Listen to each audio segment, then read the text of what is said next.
తలలు ఉంచి ప్రార్థన చేద్దాం. God, our loving heavenly Father, we bless thy holy name. ప్రేమగల మా ప్రియ పరలోకపు తండ్రి, మీ పరిశుద్ధ నామమును ఘనపరచుచూ ఉన్నాం. We praise thee, O Father, for giving us this beautiful occasion together. ఈ చక్కని సమయాన్ని నాయన మమ్మల్ని అందరిని సమకూర్చి మీరు అనుగ్రహించినందుకై స్తుతిస్తూ ఉన్నాం. Right from the beginning, Lord, we could experience your presence among us.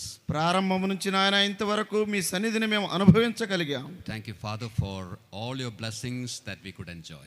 మేము నాయన ఈ కార్యక్రమంలో ఆస్వాదించినటువంటి మీ దీవెనలన్నిటిని బట్టి మిమ్మల్ని స్తుతిస్తూ ఉన్నాం. Thank you, Father, for loving us. మమ్మల్ని ప్రేమించినందుకై మీకు వందనాలు. Thank you, Father, for sending thine only begotten Son to this earth, Lord, for saving us. ప్రభువా, మమ్మల్ని రక్షించడానికి మీ అద్వితీయ ఏకైక కుమారుని ఈ లోకానికి పంపినందుకై స్తుతిస్తూ ఉన్నాం. Thank you, Father, for the salvation, the work that was accomplished on the cross of Calvary. Calvary శిలువలో మీ కుమారుని ద్వారా మీరు కాదు, ఎక్కువగా ఆదాయం ఇచ్చే కోర్సు.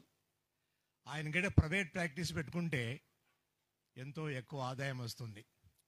అయితే నేను చెప్పేది ఏమిటంటే, కాబట్టి ఒక్కసారి మనం నాగటి మీద చేతులుంచాం, ప్రశ్న ఉండకూడదు.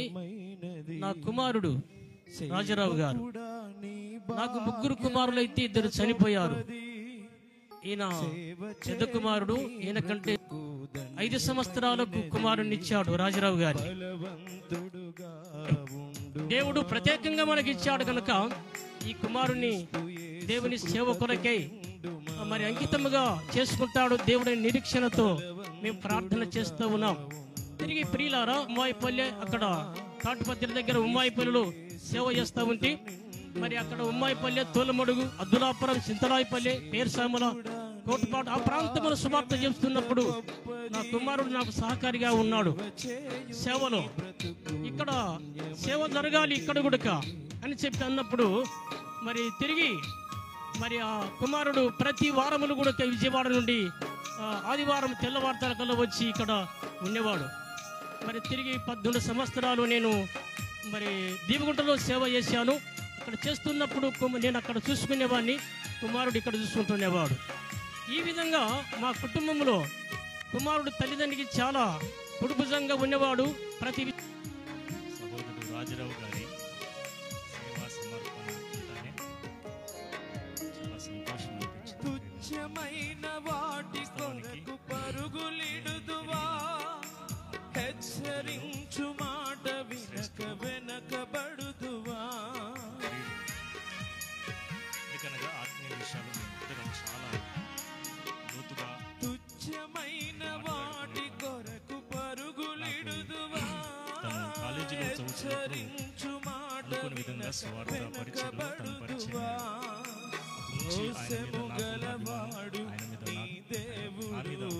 ఇద్దరి మధ్య ఉన్నటువంటి అభిమానం పరిచర్యలో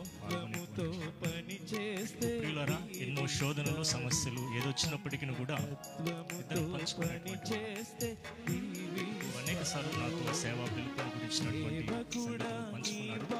నా మటుకు నేను ప్రస్తుత పరిస్థితుల ప్రభావాన్ని బట్టి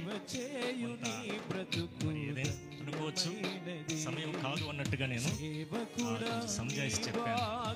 కానీ ప్రభు పిలుపుని ఎవరు ఆపలేరు.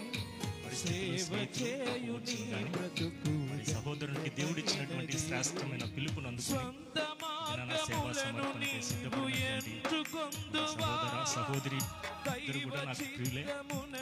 మనమ్మ గారు ఇద్దరు ఒకేసాట ఉద్యోగం చేశారు. అమ్మగారు కూడా సేవ మనసు కలిగినటువంటి భర్త కావాలని ఆశ కలిగినటువంటి సహోదరి. ఇద్దరు దంపతులు ప్రభు పనిలో ఉన్నారు. మరి సహోదరి సేవ సమర్పణకి తీర్మానించుకున్నటువంటి శుభ సందర్భంలో ఆయన గారి సాక్ష్యం ప్రభు కొరకై మరి ఎన్నుకోబడినటువంటి సాక్ష్యం, నమ్మకమైన సాక్ష్యాన్ని నేను గుర్తించాను. కాబట్టి ప్రభువే తన పనిలో విరిగా వాడుకొని ఆత్మల క్షేమార్థమై ఆయనను నడిపించినట్లుగా మనం అందరూ ప్రార్థన చేద్దాం.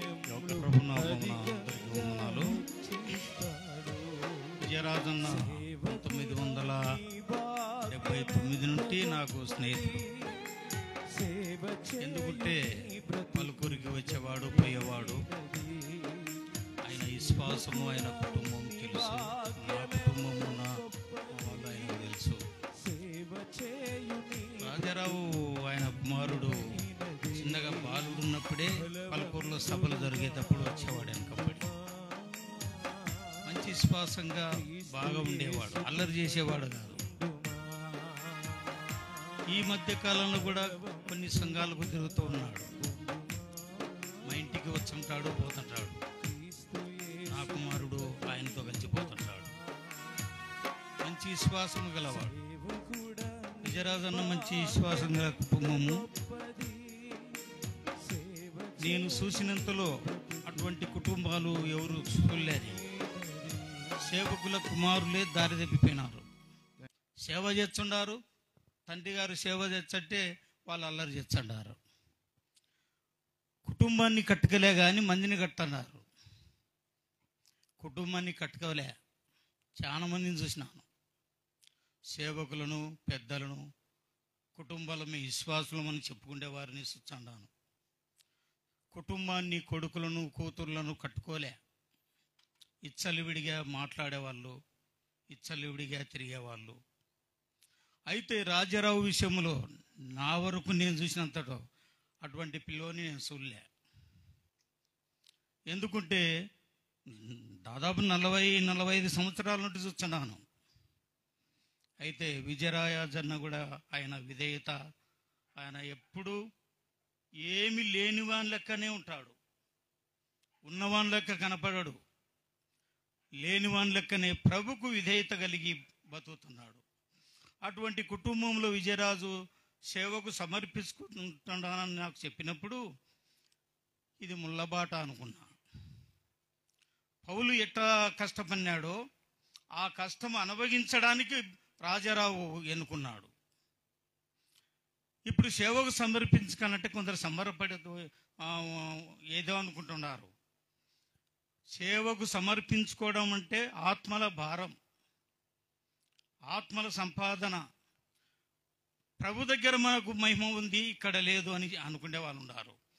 ఈ కొందరేమనుకుంటున్నారు, ఇక్కడనే ఉంది మనకు మహిమ అని కొందరు అనుకుంటున్నారు. అది కాదు, కానీ గొప్ప మార్పు వచ్చింది. దేవుడు ఎన్నుకున్నాడు పిల్లోన్ని.